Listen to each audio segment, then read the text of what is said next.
किसी को चाहिए? टॉपर ये बहुत बदमाश है। क्या है मंजुली का? नहीं, चलो लाइव करो जी। Good morning sir. हाँ बाबू साहब लोग को गुड मॉर्निंग। आपको हम कराची मतलब अधिवेशन बता दिए थे, सरदार वल्लभ भाई पटेल थे, मूल अधिकार की मांग की गई थी। आप सब लोग को वायसराय और अधिवेशन दोनों में एक जरूरियात होना चाहिए। देखिए बाबू, पूरे वायसराय में या पूरे कांग्रेस अधिवेशन में ऐसा नहीं होगा कोई विद्यार्थी जिस सोचा को साफे कुछ नहीं आ रहा है। ऐसा कोनो बकलोल है या कोई बकलोलिया? जैसे एग्जाम्पल के तौर पर बता रहे हैं, 1924 बेलगाम अधिवेशन, महात्मा गांधी, किसी को नहीं भूले। महात्मा गांधी महिलाओं का सम्मान करते थे। इसके जस्ट बात क्या रहेगी, महिला। जैसे 24 में बेलगाम था तो 25 के कानपुर में सरोजनी नायडू, 16 में वो लखनऊ में गए थे, तो 17 में Annie Besant. But Annie Besant कहां? कलकत्ता। और सरोजनी नायडू तो आपको तो 4 को ऐसे याद हो गया। ये भूलेगा? ये 4 तो ऐसे नहीं भूलने वाला है, याद रहेगा आपको। इसके अलावा आपको 1896 वंदे मातरम, 1911 जनगण मन, जनगण मन याद रहेगा। ये भी सिंपल है। 1929 पूर्ण स्वराज। अगर ये किसी को भूल जाए, 1929 पूर्ण स्वराज किसी को भूल जाए, तो गिलास में पानी लेकर उसमें डूब जाओ। किसमें? गिलास में से। समझ में गया? अच्छा, कांग्रेस की स्थापना 1885 में हुई, इयो को ना भूला जाएगा। तो फिर चम्मच में डूब जाओ, तो चम्मच में पानी लो और उसी में डूब जाओ। नहीं समझे सर? नोट्स पूरा अपलोड हो गया क्या? यस, पूरा अपलोड हो गया जी। और चश्मा किसका रखा है? किसी का छूट गया, महंगा आता है जी चश्मा, दे दो। किसका है ये चश्मा? देखा किसका चश्मा? ये पावर वाला है?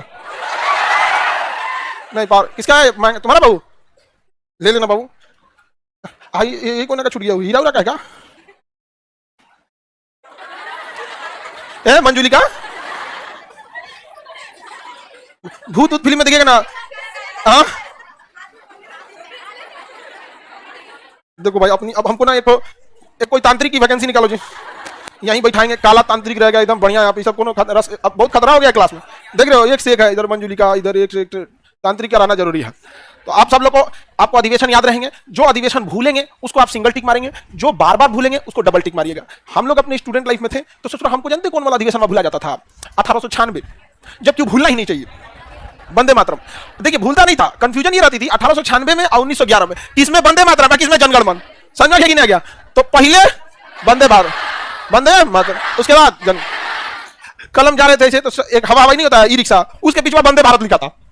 वंदे भारत ट्रेन है ना, भारत की सबसे तेज चल। तो ई रिक्शा के पीछे क्या लिखा था? वंदे भारत। वाह भाई वाह, कोनो एयर इंडिया लिखेगा हम। तो अब हम लोग ना कांग्रेस अधिवेशन अब खत्म करने जा रहे हैं, ठीक है? अरे जाते हो गए? आ गए? हम बताए थे आपको। अरे बंबई अधिवेशन कहां से आ गया जी इसमें? 1931। कौन सा? कराची अधिवेशन। 1931 कराची अधिवेशन। अरे 1933 नहीं देखना है जी आप लोग को, 1934 भी नहीं देखिए।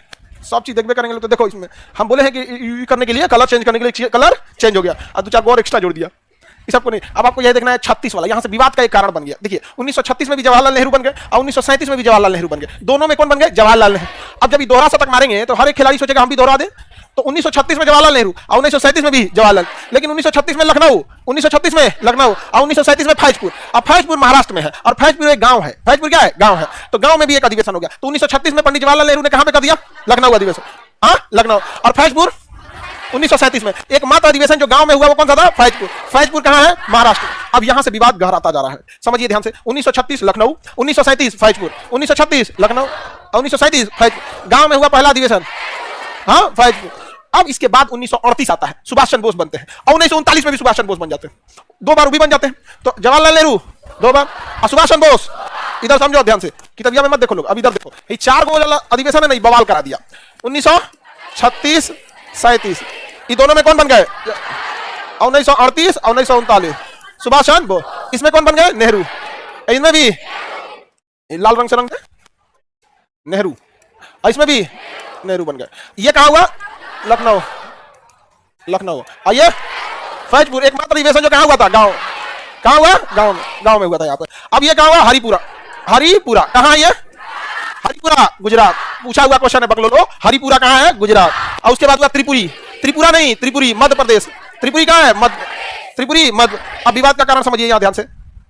वाराणसी में नहीं हुआ। अरे 1905 गोपाल कृष्ण गोखले स्वदेशी आंदोलन। कौन आंदोलन? स्वदेशी। कह रहा है कि 5 में नहीं हुआ था।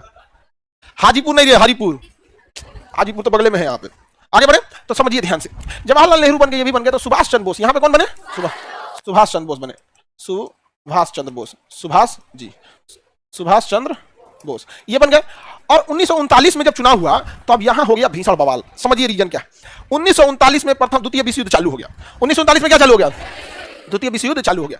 और द्वितीय विश्व युद्ध जब चालू हुआ तो अंग्रेज जो थे वो भारत का वायसराय लिनिथिगो था। कौन था? लिनिथिगो। बहुत खचरा था लिनिथिगो। और अंग्रेज किसी भी कीमत पर भारत को अंडर एस्टिमेट नहीं करना चाहते, इसलिए अंग्रेज बहाना खोज रहे थे कि एक बढ़िया बहाना मिल जाए, कांग्रेस पे ही प्रतिबंध लगा देंगे। किस पे प्रतिबंध लगा देंगे? तो वो टाइम बड़ी खतरनाक था, इसलिए महात्मा गांधी नहीं चाहते थे इस समय कांग्रेस कोई ऐसा एक्शन ले जिस कारण प्रतिबंध लग जाए। इसलिए महात्मा गांधी सुभाष चंद्र बोस को कहें, ऐसे कहें कि सुभाष चंद्र बोस पट्टाभी सीतारामैया को चुनाव लड़ा दिए। कहें कि कांग्रेस अध्यक्ष के तौर पर 1939 में कौन लड़ेगा? पट्टाभी सीतारामैया। तो एक और कौन लड़े? सुभाष चंद्र बोस। और इनके खिलाफ कौन लड़ गए?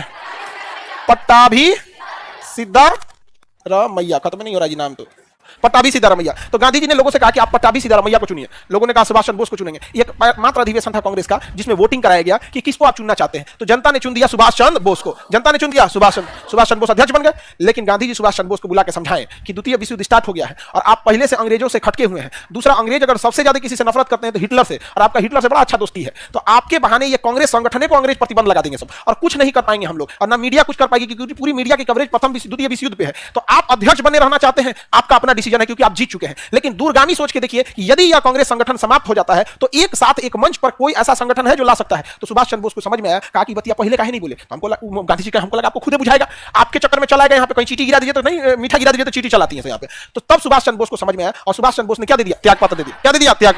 इतिहास काम में ना नया नया इतिहास सिखाया सब व्हाट्सएप पे, इकाल से देखे गांधी जी ने हटा दिया।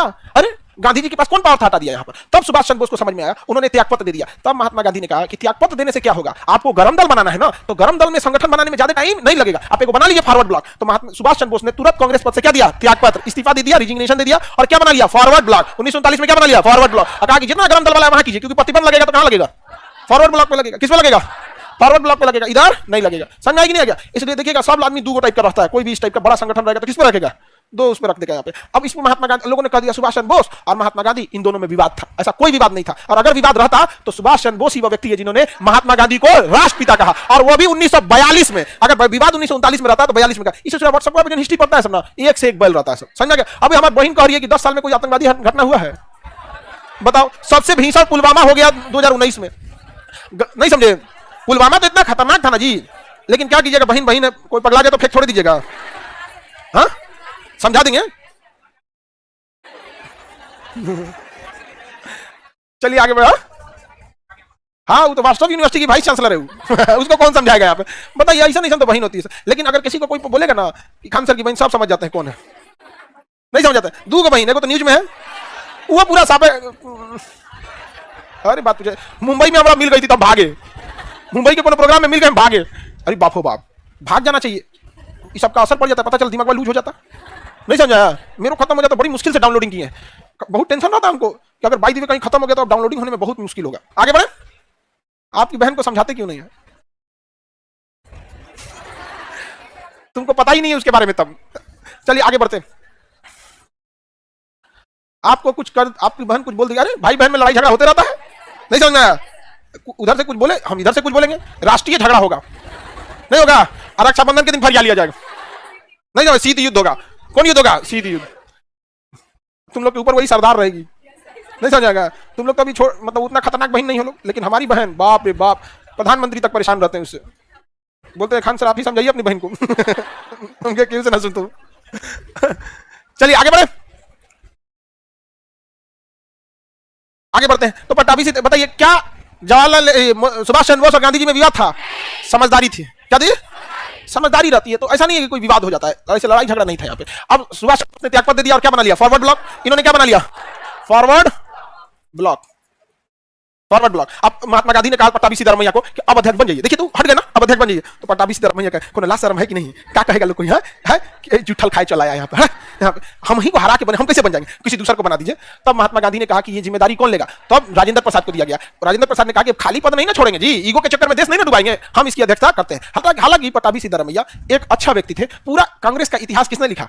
पट्टाभी सीतारमैया समझ में आ गया कि नहीं आ गया? आजादी के समय से उस समय एक ही संगठन था जो ये सब काम कर सकता था। बाकी गरम दल वाले लोग सबको पता है कि अंग्रेज जो थे गरम दल को इजीली दबा सकते थे। और आप कुछ भी बोल दीजिए, सरकार से आप गरम दल से लड़ ही नहीं सकते हैं। आप अपनी सरकार से गरम दल से नहीं लड़ सकते हैं तो नरम दल क्या चीज होता है? हमास वाला तो किया था गरम दल, 7 अक्टूबर को किया तो था कौन चीज? गरम दल। अरे भाई वहां जो था फिलिस्तीन लिबरेशन, पीएलओ जो था फिलिस्तीन लिबरेशन ऑर्गेनाइजेशन, वो आराम से बात कर रहा था किसे? इजराइल से। तो ये हमास वाला निकला गरम दल है, ये नरम दल वाले क्या करेंगे? एक गाल पे मारो दूसरा, इससे कुछ होगा? गधी से कुछ होगा? हम मारेंगे। मार दिया क्या करा? इजराइल को 7 अक्टूबर को मारा। अभी इजराइल का किया, मार दिया ना। इससे खतरनाक हम लोग को मारते थे अंग्रेज। उस समय मीडिया नहीं थी, आज क्या है? मीडिया है यहाँ पे। तो उस समय और खतरनाक मारता है। सबको फांसी किसी को भी दिया जाता था, चौराहे पे दिया जाता था, सबके सामने फांसी दिया जाता था ताकि बाकी सब में दहशत फैले यहाँ पर। तब पट्टाभी सीतारमैया के बाद कौन अध्यक्ष बने कांग्रेस के? राजेंद्र प्रसाद। अब यहाँ जो 1939 की जो घटना है ना, प्रसाद लो,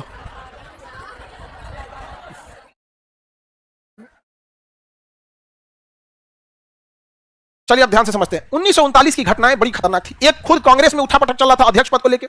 दूसरा, मुस्लिम लीग एक्टिवेट हो गई थी, सुपर एक्टिव हो गई थी, क्योंकि 1940 का मुस्लिम लीग का लाहौर अधिवेशन, कांग्रेस का नहीं, 1940 का मुस्लिम लीग का लाहौर अधिवेशन, अध्यक्ष कौन बना है? जिन्ना। कौन बना है? जिन्ना। अब फुल फॉर्म में आ गया जिन्ना कि हम अब 2 राष्ट्र का निर्माण करेंगे। तो एक आंतरिक समस्या, दूसरा एक जिन्ना, और तीसरा द्वितीय विश्व युद्ध। इतना खतरनाक स्थिति पे आ गया कि अब कांग्रेस को एक अस्थायी अध्यक्ष की जरूरत थी। तो 1940 में अध्यक्ष बनाया जाता है अबुल कलाम आजाद। किसे? अबुल कलाम आजाद। उनको बनाने से एक फायदा यह हुआ कि उनकी एक्सेप्टेंस हर जगह थी। दूसरा, जिन्ना के लिए सबसे परफेक्ट कार्ड कौन थे? अबुल कलाम आजाद। समझा कि नहीं आ गया? अबुल कलाम आजाद। क्योंकि देखिए दोनों मुस्लिम कार्ड खेल रहा था। अबुल कलाम आजाद इधर से भी मुस्लिम थे। अब बड़ा प्रभावशाली मुस्लिम कौन थे? अबुल कलाम आजाद। समझा कि नहीं आ गया? जिन्ना जाने के टाइम जानते क्या कहा था? अरे मत पूछे कि जो यहां बच गए हैं लोग, मुस्लिम लोग, वो खुश नहीं रहेंगे। उनको वाह, तुम ही तो खुश हो। आटा के लाइन में, आटा का लाइन लगा के खुश है पाकिस्तान वाला। बहुत आपको विश्वास नहीं होगा, पाकिस्तान में जब शादी ब्याह होती है ना, तो अपने आम तोड़ने वाला नहीं, आप लोग को पता नहीं झापोली बनता है कि नहीं? ऐसे झोला बांध दिया जाता है, ऐसे आम तोड़ा जाता है। आम फंसा के लाठी में से झोला बांध दिया जाता है। ऐसे में क्या किया जाता है? आम फंसा के से तोड़ लिया जाता है। पाकिस्तान में ऐसा ही लाठी बनाता है सब, बड़ा सा रहता है और बहुत बड़ा झोला रहता है उनसों का, बहुत बड़ा मच्छरदानी रहता है यहाँ पे। अब यह शादी में पैसा लुटाया जाता है तो उसमें से फंसा के ले जाता है सब। हाँ लुटा, हाँ बाबू झापोली ऐसे। आपको विश्वास नहीं होगा तो देख लेना तुम लोग यहाँ पे। हाँ,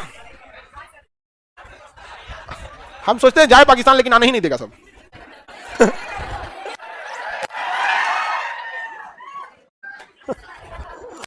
समझ में गया? चलिए आगे बढ़ते हैं हम लोग। तो क्या नाम है? 39 में त्रिपुरी संकट हुआ और 40 में रामगढ़ तो पता होगा आप लोगों को। झारखंड का है आप में कोई? झारखंड तो रामगढ़, आप झारखंड में ही है रामगढ़। तो देखिए जब ये रामगढ़ अधिवेशन हुआ था ना, तो ये बिहार का तीसरा अधिवेशन था, क्योंकि 1912 में बांकीपुर, उसके 10 साल बाद 1922 में गया, और झारखंड तो अभी अलग हुआ है सन 2000 में, उस समय अलग तो नहीं था वहां पे। तो 1940 का रामगढ़, तो उस समय का बिहार में कौन सा अधिवेशन था? लेकिन अभी के हिसाब से तो दूसरा ही रहेगा। तो रामगढ़ अधिवेशन हुआ और रामगढ़ अधिवेशन में किसे बना दिया गया? अबुल कलाम आजाद। हालांकि अबुल कलाम आजाद को इससे पहले भी अध्यक्ष बनाया गया था। बताइए कब बनाया गया था? 1923, क्योंकि 1922 में गया में परिवर्तनशील और ये सब अपरिवर्तनशील हो गया। और महात्मा गांधी से पहले 1923 कहां पर? 1923 दिल्ली। उस समय जब ये अध्यक्ष बने थे तो सबसे युवा, लेकिन उसके बाद जब 1940 में बने, कहां पर? रामगढ़ में, तो उसके बाद इनका कार्यकाल 6 साल तक करा। कभी भी दूसरा अध्यक्ष बनाया नहीं गया। जब जिन्ना कुछ बोले तो महात्मा गांधी ये अबुल कलाम, समझ में कि नहीं? जी वो जिन्ना बार बोलता था तुमको क्या मतलब है, ये मतलब दुनिया भर का चीजें यहाँ पर जिन्ना उन्ना बोलता है। जिन्ना हमेशा धार्मिक चीजों को लेकर, धर्म का नशा कभी नहीं उतरेगा। समझ में आ गया? सबसे खतरनाक नशा है। नशे में अगर कोई है तो थोड़ा साइड हट जाइएगा, आपका बात नहीं सुनेगा यहाँ पर। और जितना व्यक्ति अधार्मिक काम करता है वही सबसे ज्यादा धर्म करता है, क्योंकि धर्म हमेशा इंसानियत सिखाता है। जो रियल में धार्मिक होगा देखिएगा, उसके पास किसी दूसरे धर्म के लोगों को कोई दिक्कत नहीं होगा यहाँ पर। समझ में आ गया? भगवान राम के पास अगर कोई ईसाई जाता तो क्या कहता? भाग, ईसाई है। नहीं ना, किसी के पास आ जाता, कोई जाता, मोहम्मद साहब के पास अगर कोई जाता, कहता कि हम यहूदी, हम ईसाई हैं, तो क्या कहते? भाग यहाँ से। नहीं, जो भी व्यक्ति रियल में धार्मिक होता है ना, वो बहुत बड़ा मानवतावादी होता है। ये जो धर्म का ढोंग करके होते हैं सब, ये चट्टा सब खाली हल्ला करके रखे रहता है सब। तो 1940 में हो गए यहाँ पे। अब इसके बाद जब भी कांग्रेस का कोई अधिवेशन बुलाना होता था तो किसे बुलाया जाता था? अबुल कलाम आजाद। जैसे बंबई में बुलाया गया होगा 1942 में, बंबई में बुलाया गया होगा 1942। बताइए क्यों बुलाया गया होगा? देखा देखी सुन के बोल रही सर, कौन सी बोल रहा है बगल में? भारत छोड़ो आंदोलन। देखा देखी सुन के बोले, भारत छोड़ो आंदोलन के लिए ना बुलाया गया। 42 में दूसरी कौन सी घटना हुई थी? देखा देखी सुन के बोलते। लड़की सबसे पूछे, बता तुम।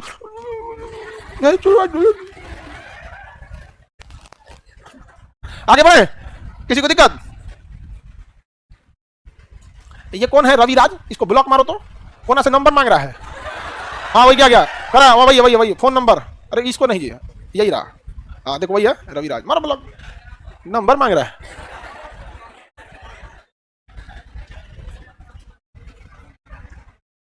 आगे बढ़े तो बताइए 1942 में क्यों बुलाया गया? भारत छोड़ो आंदोलन के लिए, भारत छोड़ो आंदोलन के लिए विशेष अधिवेशन में कहां बुलाया गया? बंबई, क्योंकि भारत छोड़ो आंदोलन बंबई के ग्वालियर का एक मैदान से स्टार्ट हुआ था, इसलिए वहीं बुलाया गया। इसमें दिमाग क्या लगाना है? 1940 से 45 तक कौन अध्यक्ष रहे? अबुल कलाम। लेकिन जब सत्ता हस्तांतरण की बात आई तो विशेष अधिवेशन बुलाया गया। उस समय अध्यक्ष थे जेबी कृपलानी। कौन अध्यक्ष थे? जेबी कृपलानी। अध्यक्ष कौन थे? जेबी कृपलानी। जेबी कृपलानी। तो आजादी के समय जेबी कृपलानी, आजादी के समय जेबी कृपलानी थे, आजादी के समय जेबी कृपलानी। अब कांग्रेस के बारे में किया गया कुछ विशेष टिप्पणी, समझ में गया? याद रहेगा? किसी को दिक्कत? सर उसका तो मोह मोह हो गया। हाँ हाँ, ये क्या पूछ रहा है अमरलाल कि सर जो पाकिस्तान में पैसा लूटते हैं सर, लूटते समय अगर लाठी से दूल्हा को चोट लग जाता है अरे बाबू अगर बिहार में रहे ना तो हमें दूल्हे लूट ले जाता है बिहार में पकड़ा हुआ बियाह हो जाता है, नहीं हो जाता है? बहुत खराब चीज है यहाँ पे। और उसका कोई सुनवाई नहीं, लोग हंसी मजाक उड़ा देते हैं, पकड़ा हुआ बियाह हो गया, लड़का को उठा ले गया। और यही किसी लड़की के साथ हो जाता है, पूरा भारत खड़ा हो जाता है। कैसे जबरदस्ती? नहीं, गलत बात है। चाहे लड़का लड़की किसी के साथ, पकड़ा हुआ बियाह नहीं होना चाहिए। एक मास्टर हुआ अभी उसका जबरदस्ती क्या कर दिया?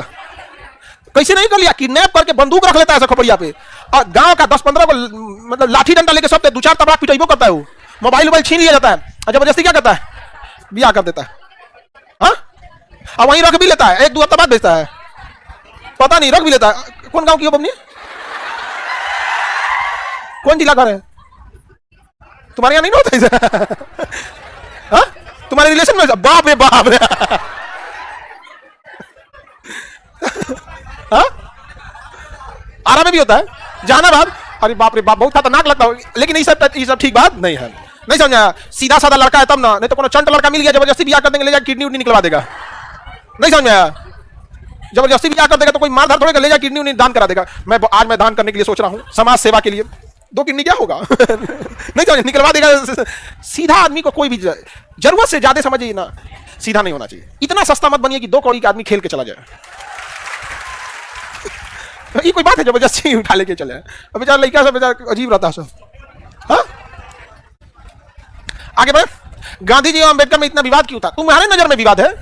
ऐसे कई चीज में विवाद था यहाँ पर, समझा? गांधी जी बस एक चीज का डर था गांधी जी को, कि महात्मा गांधी को यह लगता था ना कि जिस तरह से अंग्रेजों के प्रभाव में जिन्ना आ गया ना, उस तरह गांधी जी सोचते थे कि कहीं अंबेडकर साहब अंग्रेजों के प्रभाव में ना आए। लेकिन अंबेडकर साहब महान व्यक्ति, पढ़े लिखे, वो प्रभाव में नहीं आए, लेकिन दूध का जला हुआ लस्सी फूंक के पीता है। गांधी जी देखें कि जिन्ना पढ़ा लिखा वकील, अंबेडकर साहब भी वकील, गांधी जी भी वकील, सरदार पटेल भी वकील, मोतीलाल नेहरू भी वकील, जवाहरलाल नेहरू भी वकील, तो पढ़ा लिखा तो कोई कमी नहीं थी। जिन्ना भी कम पढ़ा लिखा नहीं था। आप उसको व्यक्तिगत तौर पर अगर उसका जीवन दिखेगा, बहुत पढ़ा लिखा व्यक्ति। तो गांधी जी बस इसी चीज से डरते थे। और अंबेडकर साहब तो अपना भाई अलग अलग व्यक्ति थे, उनका जन्म नहीं हमारे हिसाब से अवतार हुआ था, तो वो अंग्रेजों के प्रभाव में आए ही नहीं। लेकिन जब विचारधारा का अलग हो जाना, कोई द्वेष नहीं होता। सबकी विचारधारा क्या हो सकती है? अलग अलग हो सकती है, काम करने का तरीका अलग अलग हो सकता है, समझ में कि नहीं? लेकिन कोई चीज अब जैसे देखिए ना, लड़की सब कहती है हम ही लोग को खाली बोलते रहते हैं, समझ में कि नहीं आ गया? आप लोग बोलते हैं ना कि सर खाली लड़के को ज्यादा मानते हैं, हम लोग को नहीं। जबकि रियलिटी में देखिएगा ना, इतना जितना सेफ्टी से आपको क्लास में ले जाया जाता है, चाहे गेट के बाहर, चाहे कहीं भी किसी अन्य संस्था में देखिए, आप घर में जितना सुरक्षित नहीं होंगे यहाँ पर है। चाहे कितना बड़का आ जाए ना, यहाँ पे कोई नौटंकी कर देना तो यहीं पे 8 फीट नीचे, नहीं समझ में आया यहाँ पे। लेकिन हाँ, सबका काम करने का तरीका अलग होता है यहाँ पे। चाहे कोई कितना बड़ा घर का हो, तुम आओ हम दिखाते हैं तुमको क्या होता है यहाँ पे, समझ में आया? तो कभी कभी तो हम लोग एक को ऐसा नहीं धोए लोग कि हम लोग को चोट लग गया है, और बढ़िया से धो देता है आदमी यहाँ पे। लेकिन अगर कोई हमको ये कहे कि हम आप लोग का विरोध करते हैं, नहीं, झगड़ा करते हैं, नहीं करते हैं। आप हमारी बड़की बहनिया से कितना दूर है वो बताइए? उतना बर्फ पड़ता है तब वो दिमाग खौल लाता है उसका, जहां है उसका बर्फ बहुत पड़ता है लेकिन झगड़ा खत्म होता है नहीं। तो ऐसा नहीं है कि गांधी जी और अंबेडकर साहब या सुभाष चंद्र बोस में कोई विरोध था, ऐसा नहीं। सबका काम करने का तरीका अलग था। अब एक बात बता, जो मैथ के मास्टर का तरीका होगा वो हमारे जीएस से बिल्कुल अलग होगा। वो कुछ अलग अप्रोच बताएंगे, हम कुछ अलग बताएंगे, लेकिन इसका मतलब कि हम दोनों एक दूसरे के विरोधी हो गए नहीं। अब वैसे ही सुभाष चंद्र बोस का तरीका अलग था, गांधी जी का अलग था। अभी मतलब गांधी जी से उम्मीद करते हो कि वो जाके कहते गोली मारो, नहीं। सुभाष चंद्र बोस से उम्मीद करते हो कोई एक तमाचा मारे तो दूसरा दे दो। सुभाष चंद्र बोले मारा कैसे? मारे से पहले मार दो मारे से पहले मार दो। समझ रहा है कि नहीं आ रहा है किसी को दिक्कत? अब कांग्रेस के बारे में कुछ टिप्पणियां जो अन्य लोगों ने की थी, चलिए अब ध्यान से देखते हैं। 1885 में तो कांग्रेस की स्थापना होती है, 1896 में वंदे मातरम, 1905 स्वदेशी आंदोलन, 1906 स्वराज, 1907 विभाजन, 1907 में क्या हुआ? विभाजन, 1911 जनगण, 1912 Bankipur, 1916 Lucknow, 1917 Calcutta Annie Besant, Calcutta Annie Besant, 1918 Bombay, Congress का द्वितीय विभाजन, हसन इमाम, हसन इमाम, हालांकि उन्हें भेजा गया था विभाजन रोकने के लिए और वो विभाजन हो गया। 19 हो गया।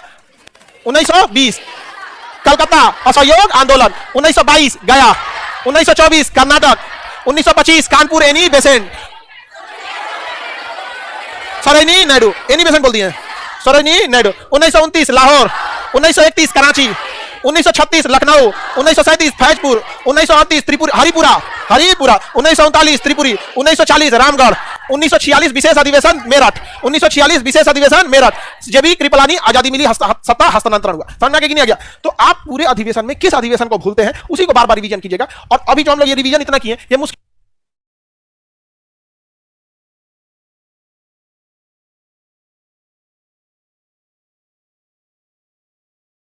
आगे बढ़े। तो आप लोग भी रिवीजन करने बैठते हैं लोग ना, तो वैसे मत किया कीजिए कि जैसे पढ़ने बैठ गए, शॉर्टली एकदम बना दीजिए यहाँ पे शॉर्ट नोट। और जो ना आप लोग खरीदी है लोग स्टिकी बुक, स्टिकी नोट्स, हाँ तो स्टिकी नोट्स को चिपका लीजिए जहां पे अगर आपको करना है यहाँ पे। हाँ उतना क्या बात करते नहीं हटेगा उतना में, मतलब तुम पूरा लिखोगी तो शॉर्ट में कुछ जो भूल रहे हैं उसको ठीक मार दिए, जो करना है करो। तुम लोग को समझाना, पैदल बनारस जाना बराबर मेहनत है। रामगढ़ कहाँ है? झारखंड। सर हम रामगढ़ से हैं। भाई झारखंड का जगह है रामगढ़। आगे बढ़ जाते हैं, किसी को दिक्कत? अब कांग्रेस के बारे में की गई टिप्पणियां, कांग्रेस के बारे में की गई टिप्पणी। किसने क्या कहा था? कांग्रेस मुट्ठी भर लोगों का संगठन है। डफरीन क्यों बोला था? जब हम लोग ने जाज यूल और बेडरबन को अध्यक्ष बनाया तो किसको लहर गया? लहर गया उसको कि हमारा कोई वैल्यू नहीं है, इसीलिए जॉर्ज डफरीन ने क्या कहा? कांग्रेस मुट्ठी भर लोगों का संगठन है। कांग्रेस अपने पतन की ओर लड़खड़ा रही है। मेरी इच्छा है कि उसे पतन में मदद कर सकूं, करजन, क्योंकि इसी के समय कांग्रेस में विभाजन होने वाला था और जैसे करजन गया और 1907 में विभाजन हो गया, विभाजन हो गया।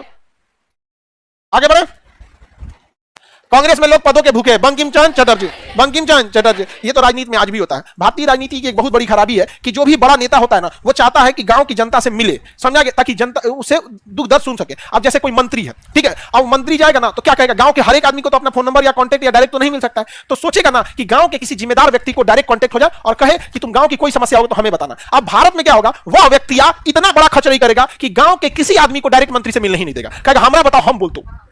जो अच्छा आदमी होगा उसके हिसाब से वो ऊपर रिपोर्ट नहीं देगा, जो उसके हिसाब से अच्छा है वो करेगा। अब बदनाम कौन होगा? मंत्री। तो संगठनात्मक इतना खराबी है भारत में। आज भी भारत में ना व्यक्तिगत स्वार्थ देश के ऊपर हो जाता है। व्यक्तिगत स्वार्थ देश के ऊपर, जो जहां है वहीं करप्शन कर देता है, जो जहां है वहीं जिसको मिला मौका धाए कर देगा करप्शन, चाहे वो पैसा से हो या किसी काम को डिले करके हो या रिश्वत लेकर, चाहे जैसे भी यहाँ पे। तो ये एक बहुत बड़ी समस्या है यहाँ पर। अब कांग्रेस में यही बात हो, कांग्रेस में लोग पदों के भूखे हैं, कोई पद दे दीजिए हो जाएगा यहाँ पर। नहीं समझा? जिसको देखो वहां पे लोग क्या है? पदों के भूखे हैं लोग। आज भी होता है, देखिएगा कोई विधायक खुलेआम कहेगा कि मुझे मंत्री पद चाहिए। आज भी देखिएगा हर जगह, यूपी बिहार कहीं पे भी, मुझे क्या चाहिए? मंत्री पद चाहिए। मंत्री पद में आपको पूरा राज्य देखना पड़ेगा और विधायक रहेंगे तो बस आपको अपना एरिया देखना पड़ेगा। नाक में दम कर दीजिए वहां पे, हर एक डिपार्टमेंट को ये होना चाहिए, कैसे नहीं होगा? यहाँ पर हमारा क्षेत्र में होना चाहिए। लेकिन आप लोग वो समस्या समझ रहे हैं ना? आप लोग भी देखे होंगे, मुखिया जो होगा ना, हर वार्ड में किसी ना किसी एक से पूछता, दूसरा कोई मिलने ही नहीं देता। समझा? अच्छा, एक और खराबी, सबसे मिलिएगा ना तो बिना मतलब का बात बोलने लगेगा, बिना मतलब। अरे भाई आपकी 10 समस्या है तो 10 का 10 कोई दूसरा सॉल्व करने नहीं आएगा। 10 में से कोशिश कीजिए 8 आप खुद सॉल्व करिए। जो 2 ठो सबसे भयानक वाला है ना वो बोलिए, वरना आज अगर कोई किसी से कह देगी कोई दिक्कत है बोलिए, तो अपने घर द्वार का सब चीज बात बोल देगा कि हयो दिक्कत है, वो भाग जाएगा, नहीं हो जाएगा, भाग जाएगा वहां पर, छोड़ देंगे तो निपटा जाएगा। तो बंकिम चंद्र चटर्जी ने क्या कहा? कांग्रेस में लोग पदों के भूखे। अब बाल गंगाधर तिलक, बाल गंगाधर तिलक सबसे खतरनाक गरम दल वाले कौन थे? बाल गंगाधर तिलक। क्या इन्हें कांग्रेस का अध्यक्ष बनने दिया गया? नहीं, इनको बनने ही नहीं दिया गया। अरे तो सुभाष चंद्र बोस से भी खतरनाक थे। समझा? गणपति महोत्सव, शिवाजी महोत्सव, बाल गंगाधर तिलक। स्वराज मेरा जन्मसिद्ध अधिकार है, बाल। इनकी सबसे बड़ी गलती, इन्होंने मुस्लिम लीग की बात मान ली और इनको ना इतिहास इस तरह से साइड किया गया जैसे इन्होंने कुछ किया ही नहीं था। अरे भैया आपने मुस्लिम लीग की बात क्यों मानी? एनी बेसेंट भी मानी थी तो हम समझते हैं एनी बेसेंट विदेश की थी, उसको क्या ही मतलब बनता है? वो भारत की स्वतंत्रता में योगदान दी, यही बहुत बड़ी बात है। लेकिन इन्हें क्या मानना चाहिए? नहीं मानना चाहिए था। तो इन्होंने क्या कहा था बाल गंगाधर तिलक कि यदि हम साल में एक बार, यानी दिसंबर के महीने में, कांग्रेस अधिवेशन कब होता था? यदि साल में एक बार हम बरसाती में धक की तरह टर टर बोलेंगे तो इसे आजादी नहीं मिलेगी। समझ में कि नहीं? बंकिम चंद्र चटर्जी पदों के भूखे, पदों के भूखे, बरसाती में ढक, मुट्ठी भर लोगों का संगठन, कांग्रेस मरने की ओर है। लाला लाजपत राय को तो बनाया गया था, बनाया गया, याद कीजिए, लाला लाजपत राय को ही बनाना चाहते थे लोग 1907, जबकि बना दिया गया रास बिहारी बोस। तो इन्होंने कहा कि मेला लगा है। कांग्रेस क्या है? मेला है। किसका मेला है? पढ़े लिखे लोगों का मेला है, शिक्षित लोगों का मेला। लाला लाजपत राय। तो पूरा बात बोलिएगा तो याद नहीं होगा, खाली बोलिएगा मेला किसने बोला? बरसाती में ढक, पदों के भूखे, कांग्रेस लड़खड़ा रही, मुट्ठी भर लोगों का संग। हाँ 3 दिन का तमाशा अश्वनी, कांग्रेस 3 दिन का क्या है तमाशा। अब मेला है लल मेला तमाशा, पदों के भूखे। Bankim Chandra Chatterjee, any problem? No problem. आगे बढ़। कांग्रेस में लोग केवल याचना या विनती करते हैं। बिपिन चंद्र पाल, ये सब गरम दल वाले थे। देखिए यहां पर लाल बाल पाल, पाल से बिपिन चंद्र पाल, लाल से लाला लाजपत राय और बाल से बाल गंगाधर तिलक, बिपिन चंद्र पाल। कांग्रेस में केवल याचना किया जाता है। याचना मतलब समझते हैं विनती, विनती किया जाता है। तो सही बात है, शुरुआत में तो कांग्रेस में केवल क्या किया जाता था, विनती किया जाता था। तो कांग्रेस में क्या है याचना। कांग्रेस में लोग केवल याचना करते हैं। क्या करते हैं याचना करते हैं। क्या करते हैं याचना करते हैं। किसी को कोई दिक्कत? कांग्रेस में लोग क्या कहते हैं याचना करते हैं। किसने बोला? बरसाती मेढक, याचना, मेला, तमाशा, मुट्ठी भर लोगों का संगठन। कांग्रेस लड़खड़ा रही है। बरसाती मेढक, बरसाती मेढक, मेला, तमाशा, याचना करने का संघ। याद है आप लोग को? आगे बढ़े। कांग्रेस की आवाज पूरी देश की आवाज नहीं है। फिरोज शाह मेहता, और सही बात है, कांग्रेस जो बोलेगी जरूरत नहीं कि पूरा देश वही बोले। कांग्रेस की आवाज पूरे देश की आवाज नहीं है। Congress is not country. Congress देश नहीं है। किसने बोला? कांग्रेस की आवाज देश की आवाज नहीं है। किसने बोला? फिरोज शाह मेहता। अरे एक मुट्ठी बालू से होना चाहिए, गांधी जी ने बोला था। जब भारत छोड़ो आंदोलन का प्रस्ताव पारित नहीं हो रहा था, तभी महात्मा गांधी ने कहा था कि कांग्रेस अपने पे घमंड न करे, मैं देश की एक मुट्ठी बालू से कांग्रेस से बड़ा भी संगठन बना सकता हूं। समझ आ गया क्या? देश की एक मुट्ठी बालू से कांग्रेस से बड़ा संगठन बना सकता हूं। किसने बोला? हाँ, ये तो दोबारा आ गया कि कांग्रेस अपनी मौत की घड़ियां गिन रही है। करजन समझ में नहीं आ गया। भारत में रहने हेतु मेरी एक सबसे बड़ी इच्छा है कि मैं उसे शांतिपूर्ण मरने में मदद कर सकूं। कौन बोला? करजन। ये भी तो दोबारा, ये कोई दिक्कत नहीं। कांग्रेस सूक्ष्मदर्शी अल्पसंख्यकों की एक संगठन है। कैसे बोला? डफरीन, मुट्ठी भर संगठन। सूक्ष्मदर्शी, सूक्ष्मदर्शी, मुट्ठी भर लोगों का संगठन, देश की एक मुट्ठी बालू से। हाँ, कांग्रेस में याचना करते हैं लोग। बिपिन चंद्र पाल, बिपिन चंद्र पाल ऐसे भी खतरनाक बोला। कांग्रेस भीख मांगने का संगठन। अरविंद घोष, कांग्रेस भीख मांगने का संगठन। अरविंद घोष, भीख मांगने का संगठन। याचना, बिपिन चंद्र। बरसाती मेढक, तमाशा, मेला, सूक्ष्मदर्शी अल्पसंख्यक, डफरीन, मुट्ठी भर लोगों का संगठन, देश की एक मुट्ठी बालू से कांग्रेस से बड़ा संगठन। कांग्रेस मरने की कगार पे, मैं उसके पतन में मदद कर सकूं। हाँ? कांग्रेस भीख मांगने का संघ। आजादी के बाद कांग्रेस को समाप्त कर देना चाहिए। महात्मा गांधी। आजादी के बाद कांग्रेस को समाप्त कर, महात्मा गांधी। समझ में गया? देखिए आजादी के बाद ना सबसे बड़ी अगर 2 गलतियां अगर देखेंगे, एक तो विभाजन नहीं होना चाहिए। ये सबसे भयंकर गलती। अगर आप विभाजन को एक्सेप्ट भी कर लेते, क्योंकि हम लोगों ने एक्सेप्ट कर ही लिया, तो दूसरी सबसे बड़ी जो गलती हम लोग से हुई वो राजनीतिक रूप से बहुदल प्रणाली का निर्माण कर दिया। बहुदल प्रणाली में जो ने उठता है चुनाव में खड़ा हो जाता है। मतलब जो देखिएगा कुकुरमुत्ता ऐसा चुनाव में पार्टी है सब, नहीं समझ? एक से खतरनाक घड़ियाल पार्टी, नाग पार्टी, सांप पार्टी, डायनासोर पार्टी, गधा पार्टी, घोड़ा पार्टी, भैंसा पार्टी, इतना ज्यादा 4000 से ज्यादा पार्टी है। इस वजह से क्या होता है कि आप खुद से सोचिए कि भारत में अगर आपको प्रधानमंत्री बनना है ना, तो 35 से 36% वोट चाहिए। 35 से 36% प्रधानमंत्री। बाकी का जो 65% वोट है, हाई कुकुरमुत्ता की तरह जन पार्टी है काट कूट के खत्म कर देती है। यानी देश की 65% आवाज को नहीं सुना गया, 35% आवाज को सुना गया। तो देश में द्विदल प्रणाली अगर होता, एक पार्टी होती इंडिया पार्टी, एक हो जाती भारत पार्टी। जैसे गैस सिलेंडर कैसे इंडियन और भारत, भारत गैस और इंडियन दुगो है ना, उसी तरह 2 पार्टी हो जाती, रिपब्लिकन पार्टी या डेमोक्रेटिक पार्टी। कोई 2 पार्टी हो जाती, labour party and conservative party जैसे ब्रिटेन में है, डेमोक्रेटिक एंड रिपब्लिक जैसे अमेरिका में है। तो ऐसा अगर होता तो सरकार के ऊपर इतना डर होता कि अगर हम काम नहीं करेंगे तो तुरंत स्विच मार देगा इसमें। आज किसी भी रूलिंग पार्टी, चाहे वो किसी स्टेट गवर्नमेंट की हो या केंद्र सरकार को, डर ही नहीं है कि घुसिया के जाओगे कैसे, 2-4% वोट काट लोगे और क्या कर लोगे। समझ गया? तो ये गलती हो गई। अंबेडकर साहब को ये करना चाहिए था, द्विदल प्रणाली लेके आना। तो 2 तरह की विचारधारा हो जाती। समझ में कि नहीं आ गया? एक विचारधारा वाले इसमें चले जाते, एक विचारधारा वाले दूसरे चले जाते। जिनको विचारधारा से मतलब नहीं, निर्दलीय उठो। नहीं समझ आया? जिनको अलग अपनी विचारधारा, निर्दलीय उठो। तो निर्दलीय राष्ट्र लेवल पे प्रभाव नहीं डाल पाते हैं, छोटे लेवल पे प्रभाव डाल पाते हैं। समझ में कि नहीं आ गया? निर्दलीय प्रत्याशी भी बहुत लंबा प्रभाव डाल देते हैं। कहीं पे भी निर्दलीय प्रत्याशी कहीं कहीं बहुत लंबा प्रभाव डाल देते हैं। बिहार के इलेक्शन में देखिए, निर्दलीय प्रत्याशी चाहे वो काराकाट से पवन सिंह हो, सिवान से हिना साहब हो, या पूर्णिया से पप्पू यादव हो, ये लोकसभा में, बक्सर से इधर आनंद मिश्रा, IPS आनंद मिश्रा, ये लोग निर्दलीय प्रत्याशी, और इतना बड़ा राष्ट्रीय लेवल का प्रभाव डाल दिए कि मतलब इंबैलेंस हो जा रहा है चीजों में यहाँ पर। तो निर्दलीय प्रत्याशी भी बहुत ज्यादा, लेकिन इनका जो प्रभाव होता है ना, वो एक लोकल लेवल तक होता है। जिस जिला पे रहते हैं वहां पर इन लोग का प्रभाव रहता है। लेकिन अगर निर्दलीय प्रत्याशी बहुत पावरफुल है तो फिर बड़ी बड़ी पार्टी को क्या कर सकता है, हिला सकता है। लेकिन आप बताओ मित्रों, द्विदल होना चाहिए नहीं होना चाहिए? हाँ, तो क्या इस बार हम माने कि द्विदल हो जाएगा? बिल्कुल है, कभी नहीं करेंगे लोग। ये देश वाले कभी नहीं करेंगे, चाहे वो बीजेपी हो या कांग्रेस हो, ये दोनों कभी नहीं करेंगे, क्योंकि इन्हीं की खटिया खड़ी हो जाएगी। अब करप्शन की जगह ऑप्शन मिल जाएगा उसको, जाओ यहाँ से यहाँ चल जाते हैं हम। नहीं समझ में आया? आज देखिए उल्टा सीधा सर कोई पार्टी हारती है तो क्या इंडिया इंडिया नहीं, मतलब एक बात करें यार, नाम रखने के लिए, नाम रखने के लिए आप डेमोक्रेटिक रख लीजिए, कोई रख लीजिए बाबू। अगर कोई पार्टी रखेगी इंडियन पार्टी, क्या नाम रख देंगे इंडियन पार्टी, तो हारेगी तो ये थोड़ी कहा जाएगा कि इंडिया हार गया। अरे बैल कहीं का, पूरा नाम हुआ बोल इंडियन पार्टी हार गई। कह रहा है कि सर अगर किसी पार्टी का नाम इंडियन पार्टी हो जाएगा तो कहेगा इंडिया हार गया, पूरा नाम हुआ बोल। नहीं समझाया? अब आम है लंगड़ा, आम तो खाली लंगड़ा बोलेगा, नहीं समझाया? बवाले हो जाएगा यहाँ पे तो। अरे पूरा बोल इंडियन पार्टी हार गई, अरे इंडिया हार गई, ये सब व्हाट्सएप पे आता है। अरे बैले है यहाँ पे।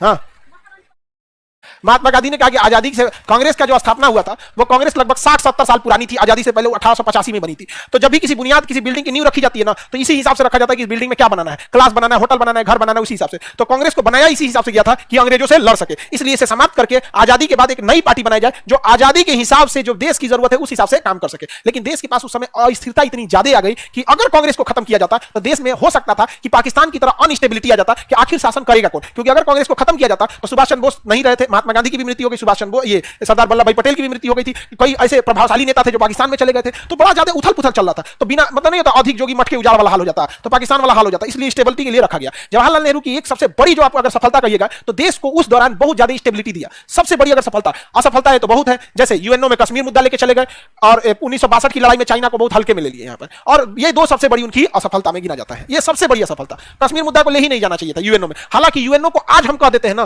कि यूएनओ बहुत खराब है, उस समय तो यूएनओ नया नया बना ही था, नया नया बना ही था। अब वकील लोगों को ना बड़ी कॉन्फिडेंस आता है कोर्ट पे, चलो तुमको कोर्ट में देख लेंगे। बाद में उनको पता चला कि तो अंग्रेजों की चाल है, यूएनओ यहां किसी चीज का फैसला नहीं होता।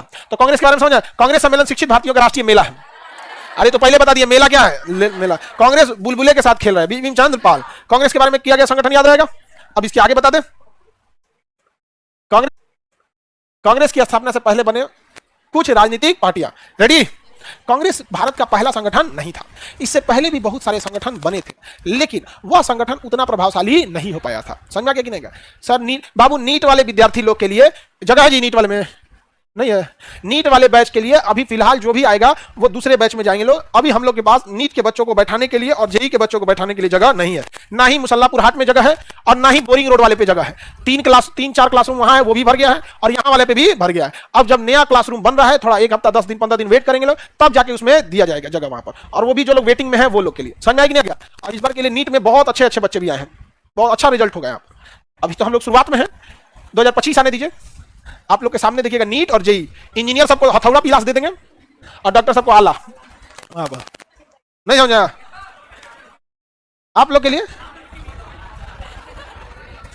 आप लोग के लिए बस दुआ करेंगे कि जहां जाएंगे भगवान उस जगह को सुरक्षित रखे। हाँ? इतने भी खराब नहीं है आप लोग। आगे बढ़े, चलिए आगे बढ़े। तो कांग्रेस की स्थापना से पहले ही हो गई। 1885 में क्या बनता है कांग्रेस? 1885 में क्या बनता है Congress?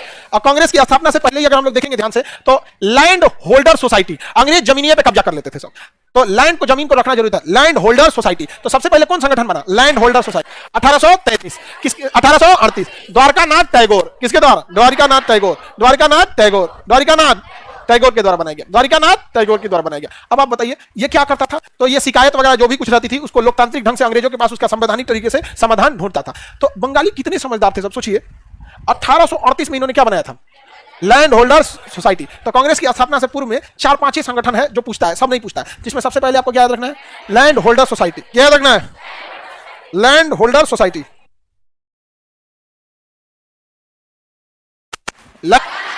Land holder society, Dwarkanath Tagore, 1838। इसके बाद आपको ना सारा कुछ याद रखने की जरूरत, बंगाल ब्रिटिश इंडियन एसोसिएशन, इसको याद रखने की जरूरत नहीं है। यहाँ पर बॉम्बे एसोसिएशन याद रखना पड़ेगा, और ईस्ट इंडिया एसोसिएशन, ये दोनों पूछा हुआ है, ये दोनों पूछा हुआ है।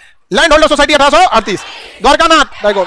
अब बॉम्बे एसोसिएशन और ईस्ट इंडिया एसोसिएशन याद रहेगा ना? बॉम्बे एसोसिएशन की स्थापना दादा भाई नौरोजी, बॉम्बे एसोसिएशन दादा भाई। ईस्ट इंडिया एसोसिएशन दादा भाई नौरोजी, ईस्ट इंडिया एसोसिएशन दादा भाई नौरोजी। कहां पर इन्होंने कर दिया था? इंग्लैंड में। Bombay association, east India association. हाँ, इसकी एक शाखा कहां खोली गई? बंबई में, जिसके जमशेद जी जीजाबाई और सचिन, ये फिरोज साहब मेहता, ये लोग भी अध्यक्ष रहते। अब जमशेद जी टाटा ने तो बहुत बड़ा बड़ा काम किया था। टाटा परिवार ने देश के लिए बहुत कुछ किया। अभी एयर इंडिया किसके पास चली गई? टाटा के पास चली गई। अब एयर इंडिया में धीरे धीरे सुधार हो रहा है, बट कर्मचारी तो अभी भी वही है। अभी 1 हफ्ता पहले स्ट्राइक पे चल गए थे, टाटा टर्मिनेट कर दिया।